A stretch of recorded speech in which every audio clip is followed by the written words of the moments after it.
बहनों को पूरे मध्य प्रदेश की ओर से क्रांतिकारी जोहार पेश करता हूँ। साथियों और सज्जनों, भगवान बिरसा मुंडा की जयंती के 2 दिन बाद आपके इलाके की, आपके हमारे समाज की जिस बहुत बड़ी और प्रमुख समस्या है उसके ऊपर जिक्र करने के लिए, विचार मंथन करने के लिए बैठे हुए हैं सुबह से। मुझे भी ये पता चल गया था 4-5 दिन पहले से।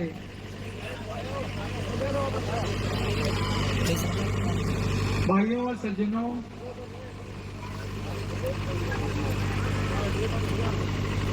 पूरे भारत में जहां जहां आदिवासी लोग रहते हैं, पूरे भारत में आदिवासी इलाकों की बात करें तो आपका ये जो इलाका है, ये सबसे ज्यादा हमारे जीवन को परेशान करने वाला इलाका है। मैं भी इधर रह के गया हूँ काफी दिनों तक, क्रांतिकारी को पता है यहाँ जीना मुश्किल पड़ता है। हम लोग हमारे इलाके में हम लोग रहते हैं, आबादी बहुत ज्यादा है, घनत्व जनसंख्या का ज्यादा है। हमारे पास आपकी तुलना में जमीनें भी बहुत कम है, मगर फिर भी जितनी कठिनाई आप लोग अपना जीवन जीने के दौरान सामना करते हैं, जितनी कठिनाइयों का, उतनी कठिनाइयों का सामना पूरे भारत में कोई भी आदिवासी सामना नहीं कर रहा है। तो मुझे आपकी ये जो समस्या है, इस समस्या के ऊपर समाधान करने में, मैं भी विधायक मध्य प्रदेश का होने के नाते आपके प्रॉब्लम का सॉल्व कैसे करें, उसके लिए मैं भी आया। बड़ी गंभीर समस्या DTSA, desert tribal special area. हमारे पड़ोस में साथी लोग बैठे हैं, दोनों विधायक भी कांति पर बैठे हुए हैं। वो सब प्लान एरिया है, एक ऐसा एरिया जिसका विकास करने के लिए प्लान बने हुए हैं, योजनाएं बनती है। लेकिन हमारे बाढ़ में आपके जो इलाका है रेगिस्तान वाला, रानीवाड़ा, सांचौर, जालोर, पाली, इस इलाके में देश आजाद हुआ तब से लेकर के आज तक आदिवासियों की कॉमन प्रॉब्लम को एड्रेस करने के लिए कोई योजना नहीं बनी है। लेकिन आपके यहाँ के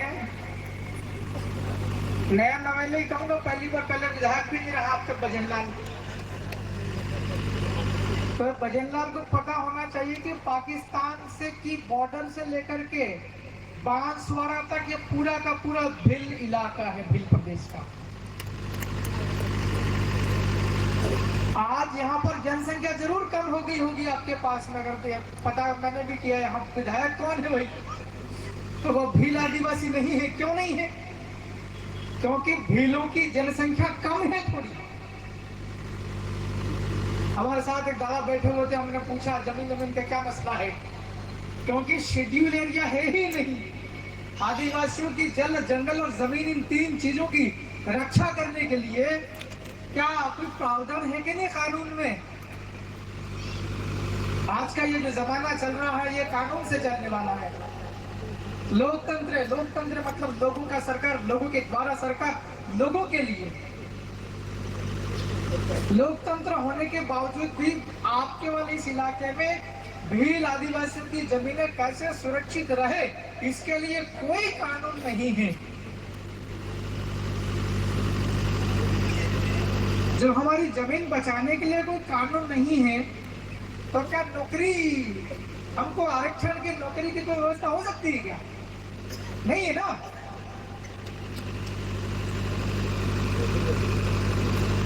यहाँ जेकी पटेल जी हैं, थावर भाई हैं, राजस्थान की जयपुर की विधानसभा में आपके पास खूब ताकत है लोगों के लिए काम करने के लिए, लेकिन थोड़ी बहुत मेरे पास में भी है।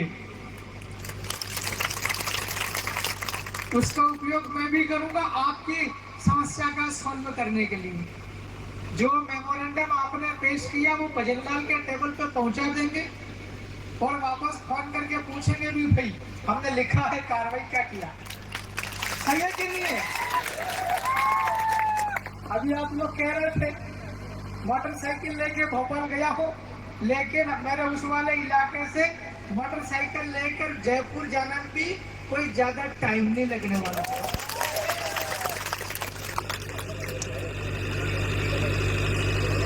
माननीय विधायकों, द्वय जब भी सत्र लगेगा हमारा लगने वाला है 1 महीने, 15-20 दिन में, दिसंबर 15 के आसपास में है एमपी का। मेरा ख्याल से आपका भी लगभग यही होगा।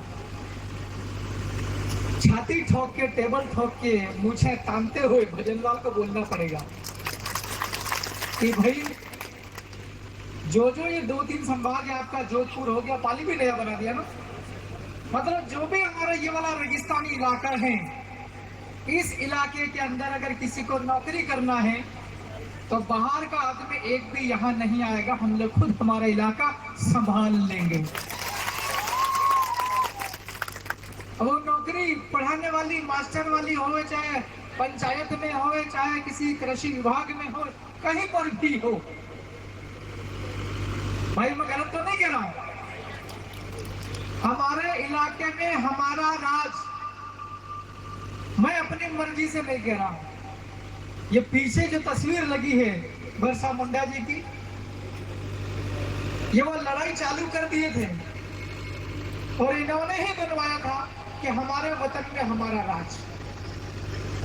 आप मुझे हाथ खड़े करके बताओ कि पूरा ये जो इलाका है आपका, अभी सांचौर नया बना दिया, पहले तो जालोरी था, आपका बाड़मेर, आपका जालोर हो गया, सांचौर, पाली, ये जो इलाका है ये आपका है कि नहीं है? हाथ खड़े करके बोल दो आपका है कि नहीं है? हाथ नीचे करो।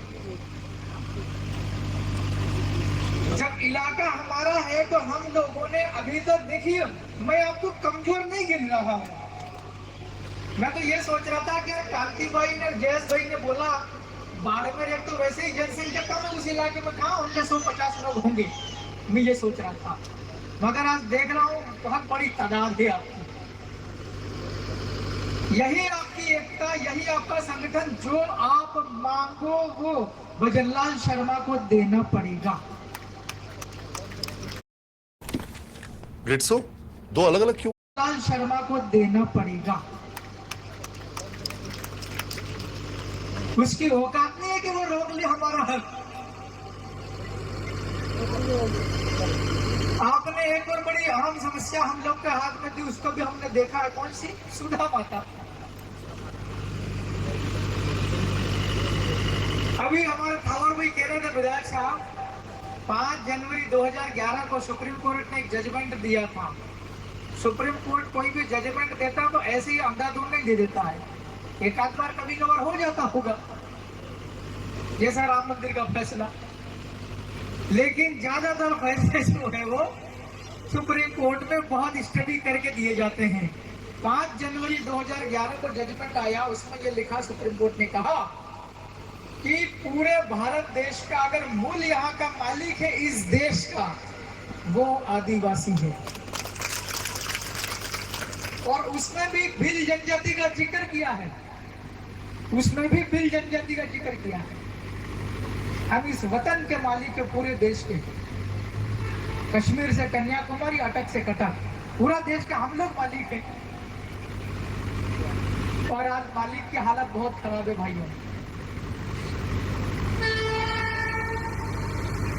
इसलिए हमें एकता का परिचय देने के साथ साथ एक हमारी समस्या आती है, हमारे लोग बोल नहीं पाते हैं, बोलने भी नहीं, गुरु वैसा है। ये बात सही है कि नहीं? बुरा का मतलब होता है राख कचरा। हम लोग बोलते ही नहीं है, इसलिए हमारे हक हम तक नहीं पहुंच पाते हैं। मेरे को तो ये भी लगा आपकी आज की संख्या देख करके, क्योंकि आज जो हम लोग यहाँ आकर के बैठे हैं, आप लोग, आप कोई मामूली लोग तो हो नहीं। सवेरे उठे होंगे, घर का सारा काम देखा होगा, किसी का पशु वगैरह होंगे वो भी देखे होंगे, बांधे होंगे, पानी पिलाया होगा, खेती बाड़ी होगी वो भी देखा होगा। उसके बाद में आप लोग सिलेक्ट होकर के यहाँ पर आए हैं। आपकी संख्या बहुत तगड़ी है।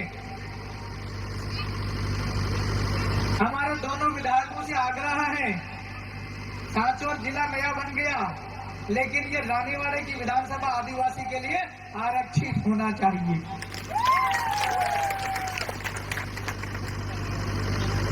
देश आजाद हुआ 1947, आज हम लोग खड़े हैं 2024 में। इतना वक्त हो गया, 75 साल से ज्यादा। इतने लोग होने के बावजूद भी रानीवाड़ा के अंदर हमारी आवाज विधानसभा में उठाने के लिए कोई भी आदमी हमारे ग्रुप का नहीं गया। ग्रुप मतलब आपके भील आदिवासी का कोई भी नहीं गया है। इसलिए उसको भेजने के लिए पहले कोशिश ये करना चाहिए। अभी 2026 में परिसीमन होने वाला है ना। कोई आदिवासी बनेगी नई सीट, कोई बड़ी सीट होगी तो उसको दो होंगे। इसलिए ये आवाज भी आप लोगों को उठानी है। जैसी मांग हम विधायकों को आप लोगों ने दी, ये ऐसी की ऐसी मांग विधायक लोग तो आपके लिए लड़ेंगे ही लड़ेंगे, लेकिन पहली प्राथमिकता आप स्वयं आपकी लड़ाई लड़े। छेड़ना आपको है लड़ाई, और छेड़ दोगे तो लड़ने के लिए हम एमपी से चले आते हैं। आदिवासी इलाके के अंदर में गैर आदिवासी आदमी अपना कारोबार नहीं कर सकता, अपनी आजीविका नहीं कमा सकता है, अपना घर नहीं बना सकता है। ये पाकिस्तान की बॉर्डर से लगाकर सीधा वहां तक जा रहा है, आपका हमारे उधर तक महाकौशल तक जा रहा है। ये पूरा का पूरा एक जमाने में शेड्यूल्ड एरिया हुआ करता था, लेकिन देश आजाद होने के वक्त किसी ने ध्यान नहीं दिया। इस वाले इलाकों को छोड़ दिया। सिर्फ डूंगरपुर, बांसवाड़ा, उदयपुर, प्रतापगढ़ उसी को कहा शेड्यूल एरिया। इसको नहीं गिना शेड्यूल एरिया। शेड्यूल एरिया नहीं बनाया तो जो जमीनें थी हमारे आदिवासी लोगों की, आदिवासी लोगों को दिमाग था नहीं की, समझदारी थी नहीं, तब जमीनें बेचते गए। ऐसा कोई कानून भी यहाँ पर लागू नहीं, प्रभावी नहीं है कि आदिवासी अपनी जमीन बचा सकता है। इसलिए बिकती गई। जब जमीनें बिकती गई तो हमारी जनसंख्या कम होती गई।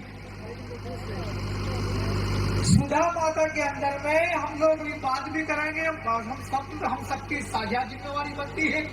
और मैं इस मंच पर यहाँ कह के जा रहा हूँ पूरी भजनलाल सरकार को और भजनलाल सरकार के निर्देशों पे काम करने वाले पूरे प्रशासन को, सुधा माता मंदिर, सुधा माता जो है वो हमारी कुल की देवी है, वो हमारा डीएनए का देवता है, वो मंदिर हमारा है। उसके अंदर का पंडा पुजारी कौन कौन है? आदिवासी कौन है? गांधी भाई पहले थे आदिवासी। हम मैं आके कह के जा रहा हूँ, जब मैं विधायक आया हूँ तो यहाँ प्रशासन की भी जिम्मेवारी बनेगी। यहाँ कौन कौन आया था, क्या क्या बोल गया था। अभी कलेक्टर का फोन भी लगाना है, आप लोग हमारे विधायक की भी लगाऊंगा। मैं दूर से आया हूँ लोगों के लिए। मैं वहां पर कौन है पंगा पुजारी, उसको हटा के आदिवासी लगाएंगे भाई।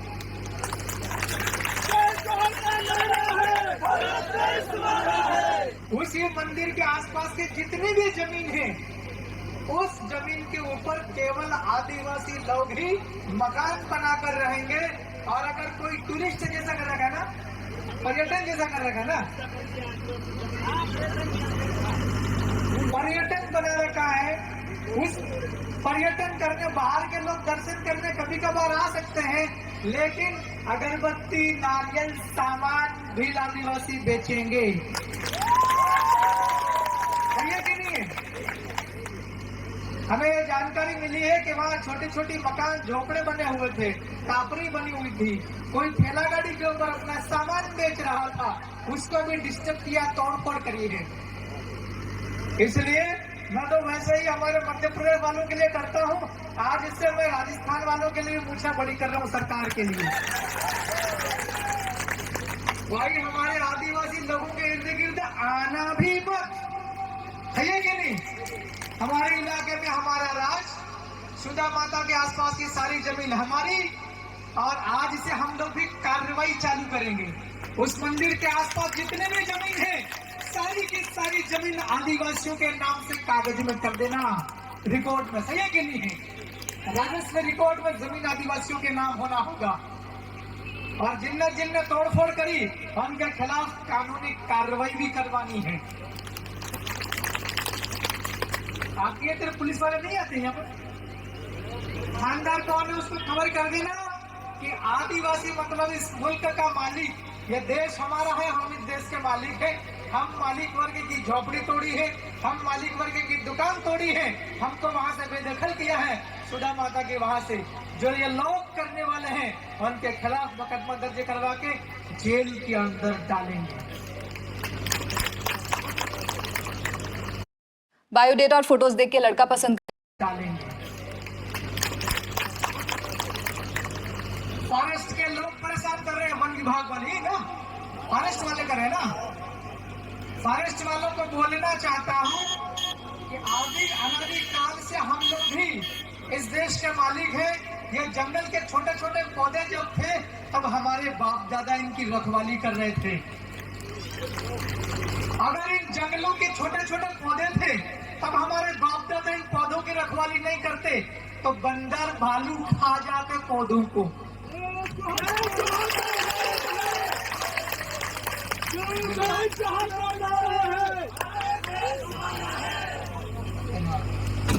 हमारे बाप दादा आज से 400-500 साल पहले इन जंगलों में छोटे छोटे पौधों की रक्षा नहीं करते, लोमड़ी भालू बंदर खा जाते।